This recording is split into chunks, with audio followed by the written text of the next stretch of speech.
ఏదైనా పర్పస్కి వాడుకోవడానికో ఇవ్వచ్చు కాగితం. అది తాత్కాలికంగా ఇస్తారు. కొన్నాళ్ళ తర్వాత అది పాస్బుక్ వస్తుంది. ఆ పాస్బుక్ అట్లట్లట్లా 7 పాస్బుక్ ఉంటే చాలు రిజిస్ట్రేషన్ అయిపోతుంది. ఇప్పుడు నేను వచ్చి ఇవాళ నా దగ్గర ఆ కాగితం దొరికాక నేను వెళ్ళి అడిగా ఏదయ్యా నాది అనేసి. ఇప్పుడు నేను లిటిగేషన్ అవుతుంది. ఇక్కడ ముగ్గురు ఉంటారు. ఇది ఎట్టా పరిష్కరిస్తారు? బేసిక్గా రెవెన్యూ వాళ్ళు రూల్ ప్రకారం అయితే నువ్వు ఎంతకాలం పన్ను కట్టలేదు కాబట్టి నీది కాదని చెప్దామంటే ఆ మాట అనే అధికారం అతనికి లేదు. అప్పుడు నేను పన్ను కట్టకపోతే నా దగ్గర ఎక్స్ట్రా పెనాల్టీ. భూమి ఇచ్చేసి హక్కు నీకెవడిచ్చాడు?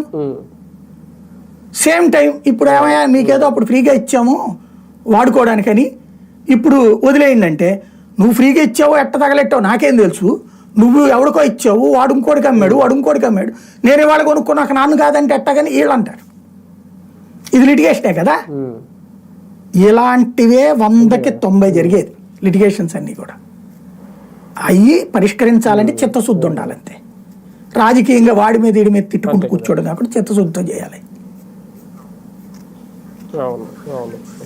చూద్దాం నిజంగా ఇప్పుడు చిత్తశుద్ధితో పనిచేస్తుందా ఇప్పుడు ప్రభుత్వం ఒక రకంగా, లేదంటే జగన్ తప్పు చేశాడు ఎన్నికలకు ముందు హడావుడిగా రెవెన్యూ అధికారులని పరుగులు